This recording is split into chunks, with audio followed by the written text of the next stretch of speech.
Hello there, ladies and gentlemen, and welcome to another day at the IATF 2025, where we're exploring different pavilions and different participants here.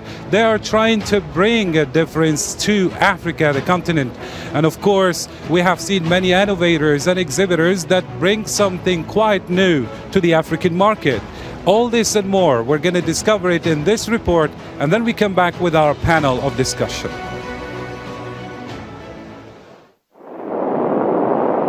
Algiers, the beating heart of North Africa, is this year's host of the Intra-African Trade Fair 2025.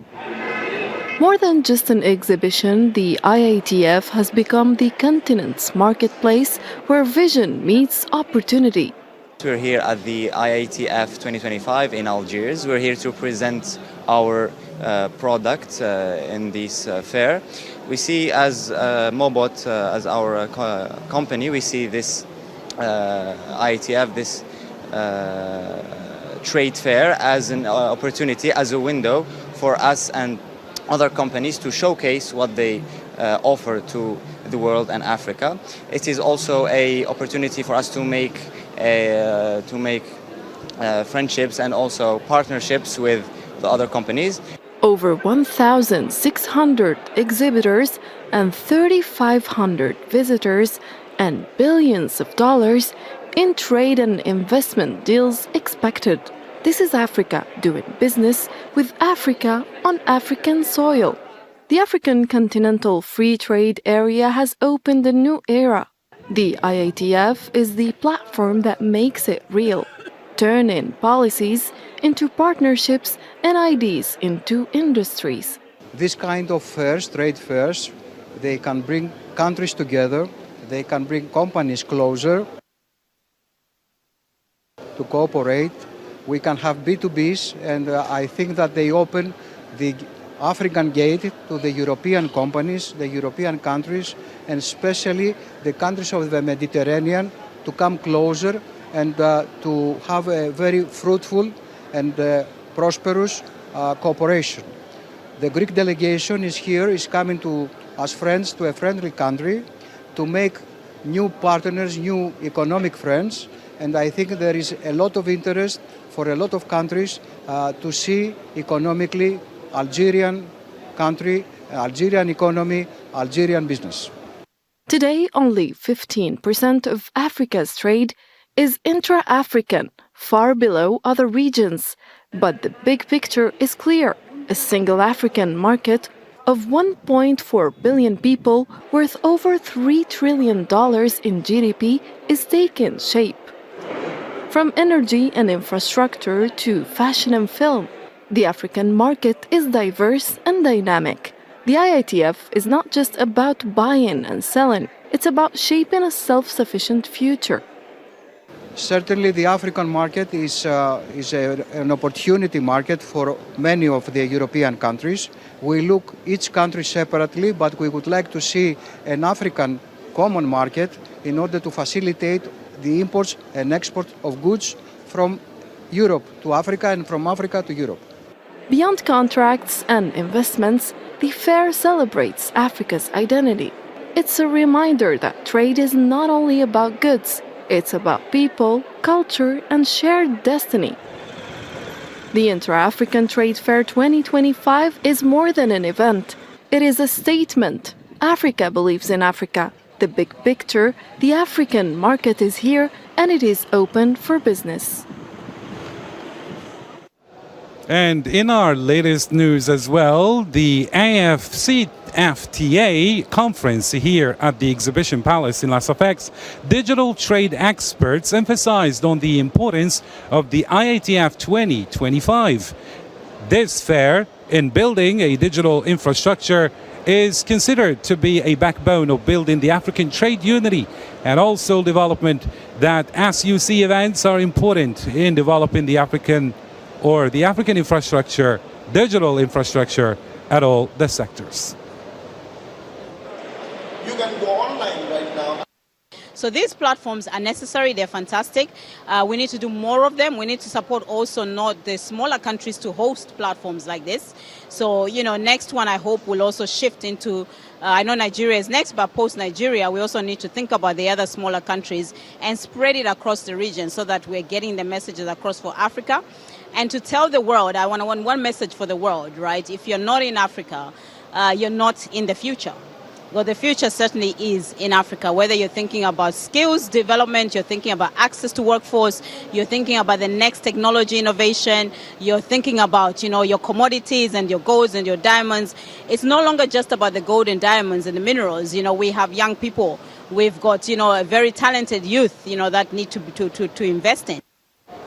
All right, let's bring in our guests. Of course, I'm honored to have with me here in the studio two distinguished ladies. The first one is Ms. Florizel Leeser, who leads the Corporate Council on Africa. Hello there, ma'am, and thank you for agreeing to be with us today. It's a pleasure to be here. Our pleasure. And also accompanied with you, next to you is Ms. Warda Bailish. She's the founder of Bold, a company dedicated for digital platforms and AI. Hello there and welcome for agreeing. Thank you very much for the invitation. Thank you indeed. So first things first, what is your first impression, from this trade? You've been here for some days now and you've been mingling and socializing. So what can you tell us about your first impression at the IATF and how important is it? Well, first of all, the IATF is really the front face of the AFCFTA. And we at Corporate Council on Africa in the U.S., we've been promoting U.S.-Africa trade, investment, and business for over 3 decades. And so we've been saying that the AFCFTA is a game changer for Africa. It will open up the market, not just amongst Africans, but for their global partners, including U.S. companies that are investing here. So my first impression of the IATF 2025 is that it is most impressive, and it represents exactly the kind of transformation that Africa needs, where Africa can increase their intra-African trade above the current 18% only, and they account for less than 3% of global trade. And the IATF is really putting Africa on the map and showing investors from all around the world, including the United States, that this is an ideal time to come and invest in Africa. Absolutely great indeed. And Ms. Warda, you as a founder of an important company in the digital and data processing as well as AI, did you see anything on the Startup Ally here that mattered, something important for those who are working in the digital sector? Yes, totally. For example, you have all the entrepreneur side. I think for me, on my side, it's very important to visit the entrepreneurs because we can see the maturity of the market. You can see the reality of the market. So we are not, let's say, not only consumers today, we are also creators. Mm-hmm. Amazing. And my next question is to you, Ms. Florizel Leeser. CCA, or as is the acronym CCA, actually bridges private sector and policy. So according to you, how do you think the IATF can provide different private sectors with the necessary tools to communicate with heads of state and investors from CCA's vantage? What immediate private sector, let's say, measures need to be done to facilitate this communication? Right. So I think, first of all, we have to realize that the enabling environment for investment is very important, and Africa is competing against the rest of the world. So those who have dollars, Deutschmark, yen, etc., to invest, they have choices of where they can go. And what the IATF is doing is making it very visible as to why you would want to bring your investment dollars here. And from the private sector side, our businesses can't invest in 54 different countries on the continent. So having the cross-continental market and being able to work with regions within Africa, southern, eastern, but also to have a continental strategy. This is very important, especially when investment dollars are very valuable and in some cases scarce across the continent. And so CCA is very focused. We do it through our U.S.-Africa Business Summit that we just had in Angola. What we're doing is we are shining the light on Africa and bringing together all the key stakeholders, U.S. government, as in African heads of state and ministers, African heads of government as well, and also CEOs and private sector, large and small, from across the United States and Africa. So that's very important. Absolutely. And Ms. Warda Bailish, as a tech founder, do you use platforms to scale here? Can we speak about your perhaps services helping to concretize partnerships or procurement at this fair, for example? Yes, totally. Actually, I was just discussing just before with a big country in Africa. So this is the big and very nice opportunity here, because I see it like a platform when you have the accessibility of all the Africa members. So and the visibility. So I encourage every people and every entrepreneur to come here and to discuss, because we have special rooms to discuss about the deals and how we can sign it. And let's say increase the success of this event through 2,000 exhibitors. Mm-hmm.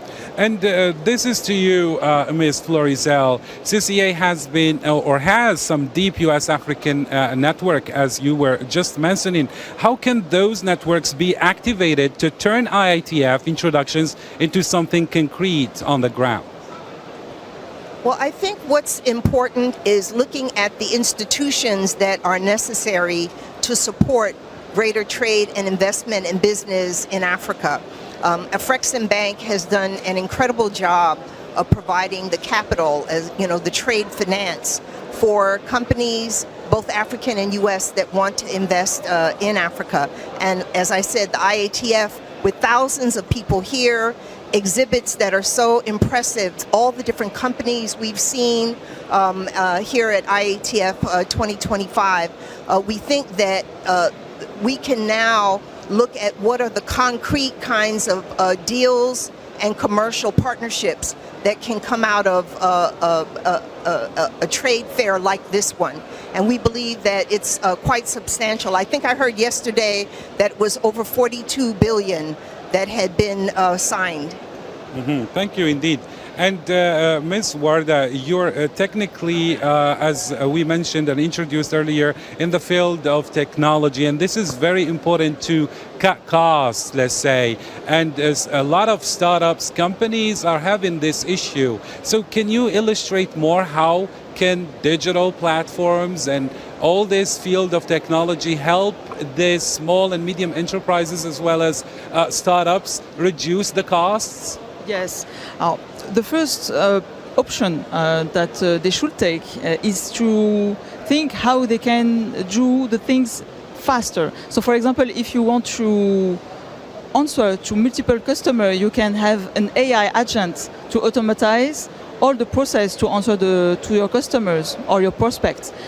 Another option is to automatize all the marketing side, so for your branding, or for your emails, so also for your social networks, and also on the manufacturing. For example, if we have a startup that is prototyping a product, we can use AI to think about the market fit.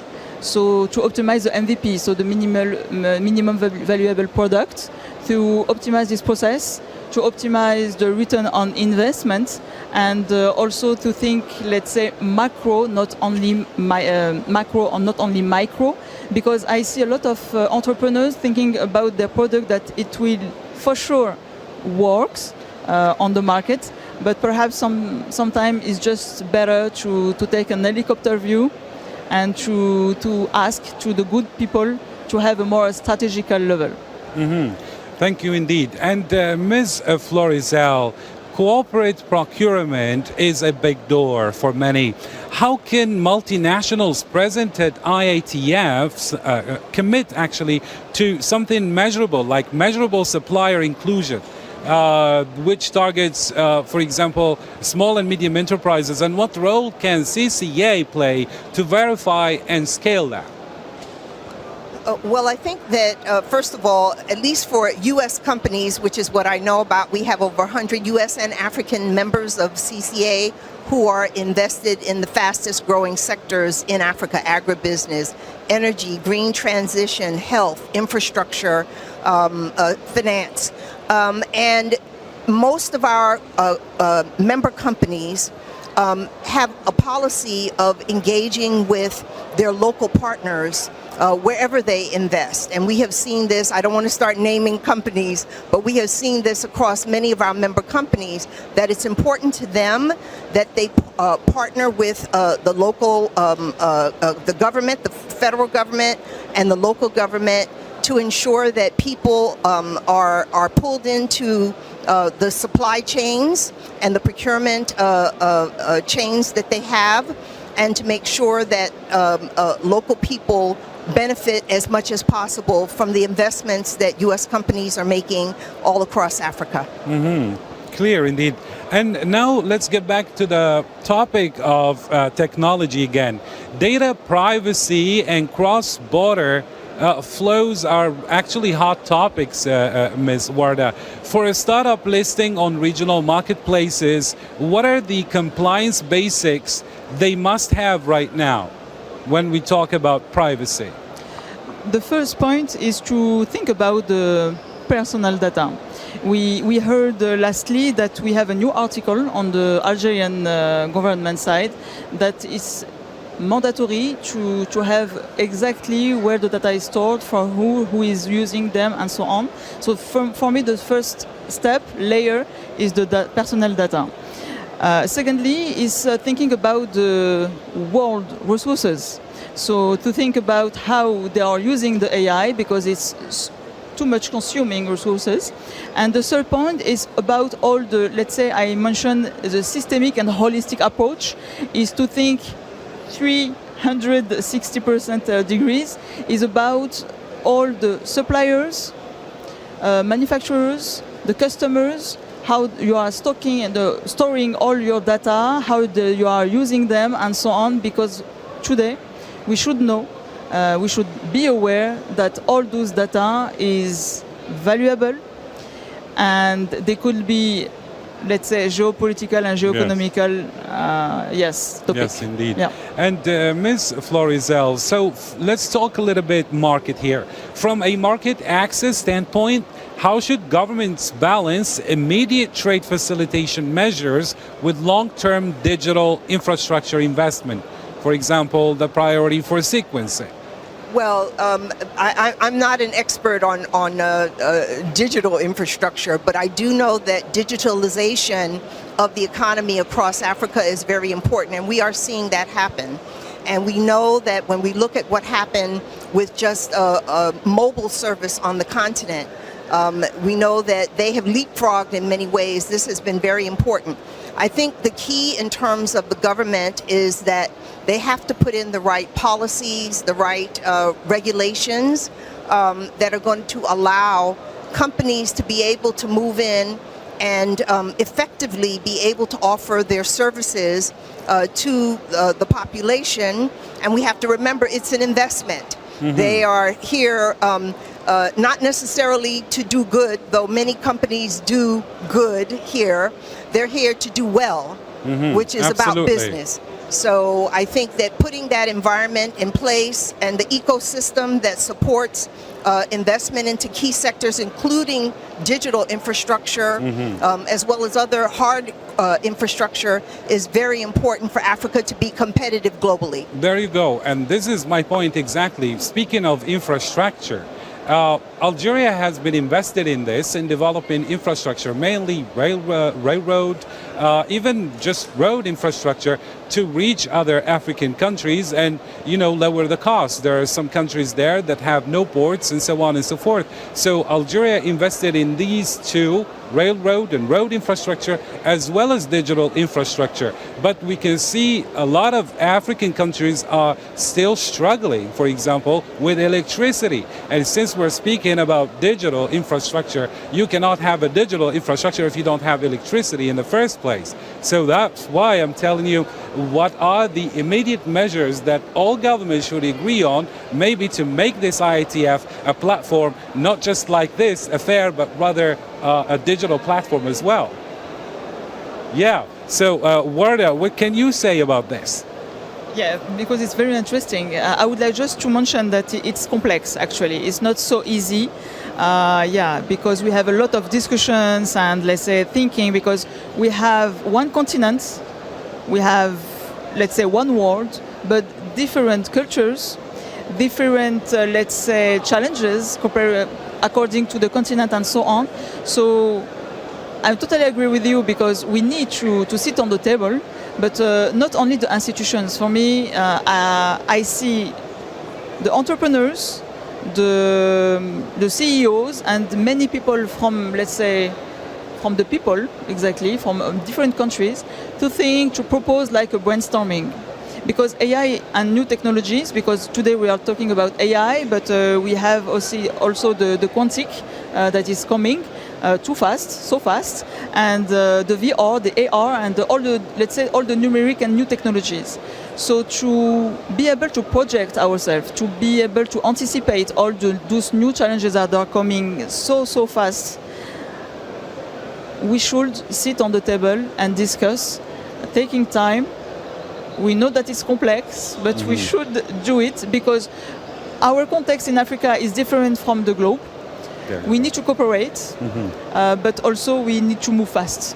And if I could just add one other thing that I think is important, she may have touched on it already, but harmonization of the rules and the regulations across the borders is so important. We can't have each and every African country having different regulations for the same sectors, different standards for the same sectors. So that harmonization of rules and regulations that facilitates trade is very, very important. And that's what governments should be doing. They should be working together, not individually as 54 different countries, but that's why the AFCFTA is so important. And now they have the digital trade protocol that's been adopted, which will in fact promote one common way to handle digital trade across all 54 countries that are members of the AFCFTA. And that may be one of the bottlenecks, but many investors see other bottlenecks. And here I would like to ask you again, investors at IATF will ask, how quickly can a growth-ready African firm scale up regionally? And what are the most common bottlenecks investors see, and how can they be mitigated according to you? Well, I think this is why, we have to give credit to the AFCFTA. It's new in its implementation, but the concept for it has been there for many years. And first we had regional integration amongst the different regions, but then now as a continent. And I think that it's going to be very important in terms of implementation of the AFCFTA rules. It's one thing to sign an agreement, it's another thing to implement it. And I think that that's the kind of thing that governments need to look at. And there are a number of protocols that we understand are already being implemented well in terms of moving goods and services. And then we have things like the payments platform that has been established, which allows people to pay in their own currencies. These are exactly the kinds of things that are needed, the policies and the rules and regulations that will allow Africans to take full advantage of AFCFTA, but also make it easier for their global partners, like American companies, to come and work with them and partner. Absolutely. Thank you indeed. And Ms. Warda, this is to you. As a founder, we know that talent is scarce and you cannot find talented people easily. And if you do, most of them are not here. They are actually abroad. And Algeria and Algerian government has made this call across the entire countries where the Algerian community exists, asking them to come. So the diaspora, the Algerian diaspora that are outside, and I suppose you are one of them. So technically there was a call from the Algerian government to make these talents come back and help build a stronger Africa.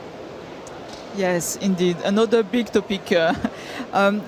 First option for me is to look locally, because we have incredible resources there on the universities and entrepreneurs also, that they are learning by distance, not only locally but globally, because today we have the MOOC, all the, let's say, learning platform, digital platforms. And then I will advise to look broadly, to be able to, like you mentioned, all the diaspora people, to, let's say, to contribute by distance. It's not mandatory to come here. Let's say it will overcome the gap that we can have with the knowledge that we can have locally or regionally in Africa and let's say globally. Another point, and the last point, I will advise to open to new vision, a new mindset. Because we need, like Madame mentioned, is to be like a synergy.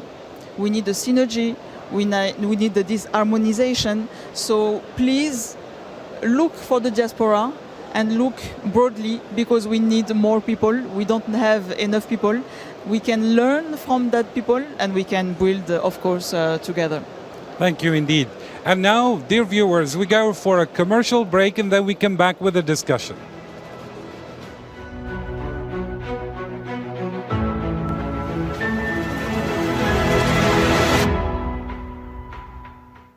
Welcome back, dear viewers. So we are still here at the IATF 2025 Trade Fair, the Intra-African Trade Fair, and I'm continuing here my discussion with two distinguished ladies. And I get back to you, Ms. Florizel, since you represent a very important trade body, that is the CCA. Can you tell us what role this body can actually play to help national startups, for example, plug into multinational supply chains discovered at the IATF? Well, I think that the important thing is that most startups are SMEs and they need networks. So there's a range of things that can be done to support startups. One is looking at access to capital, which is very important. Another one is targeted capacity building to support them. And then, as I said, networks that will link them to markets and financing, and that's very important. So Corporate Council on Africa, we're pleased that in our 32 years as an organization promoting U.S.-Africa trade, investment, and business, we have been a bridge between African businesses and U.S. businesses, as well as between the U.S. government and African government, all the stakeholders, in terms of providing to businesses, large and small, including SMEs, women-owned, diaspora-owned businesses, the opportunity to get the information that they need to meet potential business partners and investors. And we do that in a number of ways, including through our annual U.S.-Africa Business Summit. Mm-hmm. Sounds very interesting indeed. Thank you for all these insights. And what about you, Ms. Warda Bailish? For a digital services company, what's the best model to convert perhaps an IATF lead into a paid project, let's say within 3 months, for those who are looking to do business as soon as possible? When we see the celerity of the markets globally, we should be and we must be fast. So first, I will advise to keep it simple, to, let's say, have like a prototype, so in 3 steps. First, keep it simple. Second, make just a, let's say, a proposal with a detailed proposal. And third, let's do it like an MVP. Try, check, if it's okay, you can continue. You will optimize your cost. You will optimize your success. And if it's not working, it's better to stop. And still within the trade policy brief that was launched today, it emphasized on inclusion. So according to you, Ms. Florizel, how should national trade agencies, for example, translate these brief policies into concrete buyer-facing programs for micro and small enterprises? Well, I think that there has to be a recognition that the needs of small and micro enterprises, especially if they're women-owned, youth-owned, requires a certain amount of support and technical assistance that may not be needed by larger companies or even mid-cap companies. And so first recognizing what are the special needs of these organizations, these enterprises. What is it that they need to be successful? I think in the US and probably everywhere in the world, I think something like 3 out of 5 new businesses, especially small businesses, fail within the first 5 years. So what is it that needs to be done to actually support those businesses so they can be successful over the long term? And I think that we've seen many cases where, you know, they need to be helped with business plans. They need to be helped with flexible forms of financing, maybe blended finance that brings together public, private, and philanthropic capital all together in one place to support them. So these are the kinds of things. We need to think creatively about how to support SMEs and MSMEs. And Ms. Warda Bailish, how can artificial intelligence, since it is actually nowadays it's the password, wherever you go people are talking about AI or artificial intelligence being integrated in every sector, in every domain. So how can this actually help entrepreneurs overcome practical barriers like funding, as Ms. Florizel was saying, or market access? First of all, I would like just to mention about the finance. When we are entrepreneur and a startup, we need to have a budget. We need to have quick financing. So first, the AI could help to matchmaking between the startuppers and the financial investors. So this is the biggest part on my side. And another point is to scale the product quickly, more than ever. And the third point is on the, let's say, the product. You can market, you can communicate around the product quicker than before. And back to you, Ms. Florizel. If there were any advice you would give to perhaps a foreign buyer here in Algiers who wants to source from Africa but fears maybe risk, how should they pilot perhaps supplier relationships? Well, I think one thing that I'll say is I think the perceptions of risk in Africa are overblown. There are real risks in investing in Africa, just as is true in any emerging market. But I think that there's a disconnect between real risk and perceived risk here on the continent. So I think the first thing that I would do is assure a potential investor that Africa is a safe place to invest. Perhaps there are a few hot spots here and there, but for the most part, it's safe to invest in Africa. They have the highest, one of the highest rates of return on investment in the world.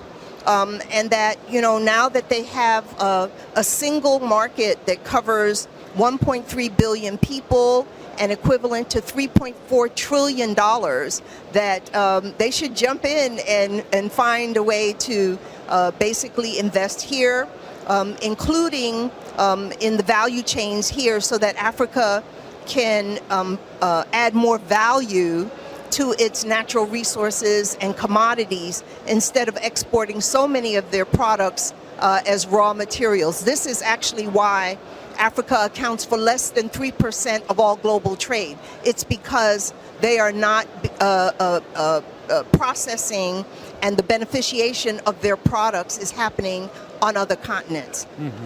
Thank you indeed. And back to you, Warda Baleish.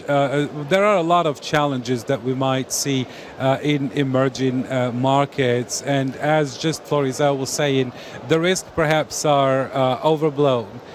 People do exaggerate, but then the challenges exist. Now, according to you, what challenges do you see for small and medium enterprises or startups trying to scale across borders? So it's Africa. We know that a lot of the infrastructure has not been developed yet and hurdles still exist. So how can such events actually help us? Honestly, we know it. So regulatory frameworks create fragmentations if you are not harmonized.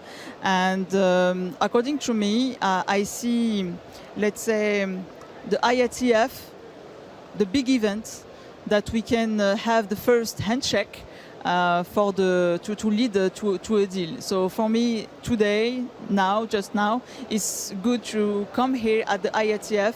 It's a great opportunity. Africa opportunity, global opportunity. We mentioned USA, but we can mention China, Russia, and so on. That we have access to a big continent that has big resources. So come. For me, it's not only a new Algeria that we are talking about, it's a new Africa, and I believe on it. And let's say as a worldwide citizen, I like to mention that let's work together. Thank you indeed, Ms. Warda. And now, dear viewers, I connect the line with my colleague who is at the other side of the fair here with another guest. Hello there, Zahra, and welcome to you and your guests. Karim, thank you. Ladies and gentlemen, hello again and welcome to this series of interviews of the Intra-African Trade Fair 2025 hosted by Algeria. Ladies and gentlemen, I am here today at the Algiers International Exhibition Center, Safex, where I am hosting with me Mr. Ali Pakira, the Program Officer of the Homegrown Solutions Accelerator African Union Development Agency, NEPAD. Thank you, sir, for being with us. Thank you for having me. Thank you. So let's start. What does the African Union Development Agency, NEPAD's participation at this edition, the fourth edition of the Intra-African Trade Fair 2025, represent for your program, Homegrown Solutions Accelerator? And why is this platform, the IATF, important or so important for your work? Well, thank you again, Zahra, for having me. I'm very happy to be here and participating in your program. So, the African Union Development Agency is the implementing body of the African Union. So, what we do is we operationalize, we give the technical expertise and the knowledge management for the implementation of the African Union Agenda 2063, which is the main agenda for the development of the continent. Participating at this particular event is something that is of our greatest interest, since this is aligned with what we do as a continent, and is an opportunity as well to see and experience all these technology, this innovation that the African youth have been putting forward. We have seen unity, we have seen collaboration. Particularly, I'm mesmerized by the hospitality that the government of Algeria have put forward to make sure that this event is a great success, as we can see and we all can experience outside walking throughout the pavilions. Thank you indeed. So for viewers unfamiliar with your program, the Homegrown Solutions Accelerator, could you give us a brief idea, and how does it work to strengthen Africa's health systems? Well, the Homegrown Solution Accelerator is a program that was developed and it's implemented by the African Union Development Agency. This program aims at it was initially developed in collaboration with the Japan International Corporation, JICA, as well as when this program was initially designed, it was to respond to what was happening in 2020 and earlier 2023. If we all can recall, what happened was that we were in the peak of COVID-19. And one thing that we all experienced was the various value chain, the distribution value chain, the supply value chain of medical products in Africa were disrupted to the point that we couldn't even have access to a small thing as a face mask. Indeed. So we came out with this program to strengthen the regional and continental healthcare system to the point that we don't go back to the same situation of depending completely from foreign kind of support for basic medicine, equipment, tools, and medicine, so that Africa was more resilient for this health kind of breakout. Yeah. Indeed. So this Homegrown Solutions Accelerator was launched in 2021. It has supported 46 companies across more than 36 countries in Africa. So could you share some concrete examples of the impact on raising significant capitals and boosting manufacturing value? Well, the program have been, as you correctly mentioned, is being implemented since 2021. We just we launched our 5th cohort earlier this year, and the companies we are about to close the cycle of acceleration. So far, we have supported about 38 kind of companies all across the Africa. Even here in Algeria, we have at least one company that were able to be part of the Homegrown Solution Accelerator. Yes. When we speak about the real impact that the program had, we have seen companies that initially they were struggling, for example, to expand their market to other African countries, although they are all African, although there is IFCFT out there, but they were struggling to give that step, and we give them with our partners. Of course, we work with global companies such as the BCG, which is the Boston Group Consulting. We work with Vilgro. These are companies that are expert on their area of operation. So those companies, they give the consultation, they provide consultation for the homegrown solution companies, for them to be able to give that step that the accelerator offers. On the financial aspect in particular, we have seen companies straighten their business model. We have seen companies participating on the accelerator just to raise funds.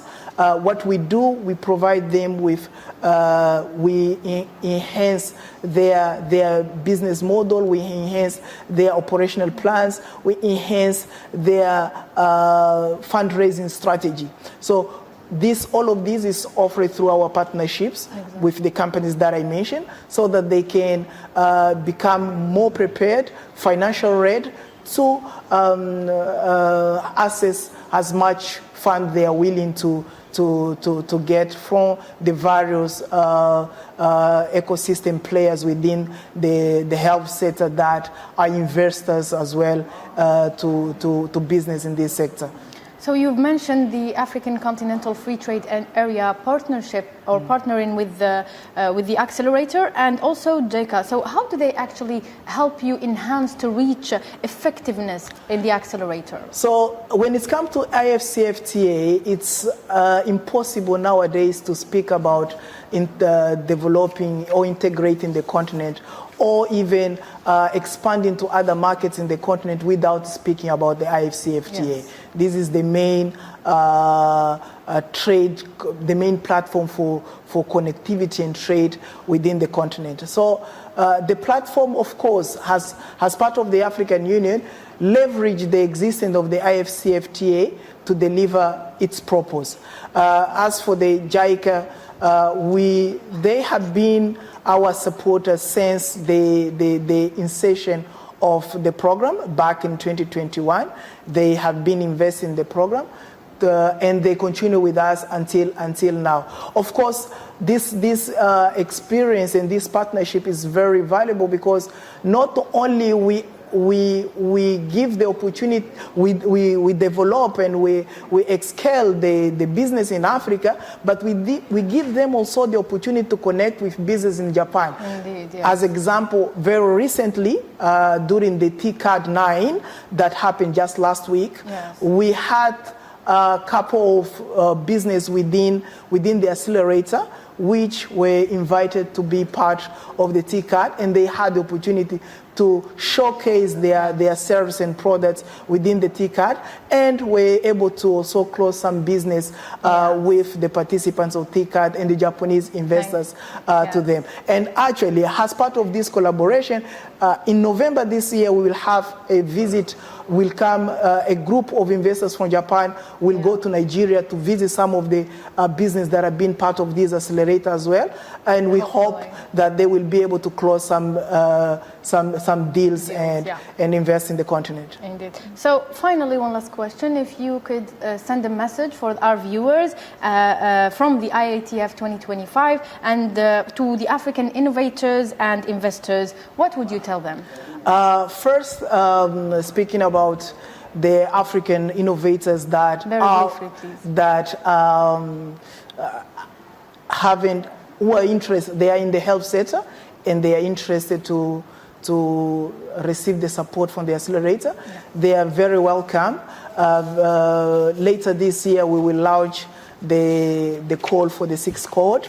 And let me say this as well: we are expanding the accelerator to not only benefiting business within the health sector, but we will also be launching mid-October or later October the agribusiness accelerator, so where we will be welcoming business within that sector. As for the Algerian who couldn't come here, I invite them all to attend to IATF 2025.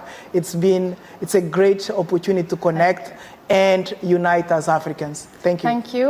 Mr. Ali Pakira, the Program Officer, Homegrown Solutions Accelerator of the African Union Development Agency, NEPAD, for all your insights today. Ladies and gentlemen, this is the end of our interview today. We go back to you, Karim. Thank you indeed, Zahra, for Jenny, and big thanks to your guest as well for all those invaluable insights. And now I go back for a final word with my distinguished guest. So I begin with you, Ms. Warda. Any final word? For me, what matters now is turning ideas into contracts and contracts into jobs. But for this to happen, governments must help us. The entrepreneurs who want to contribute to the new Algeria and the new Africa by removing barriers.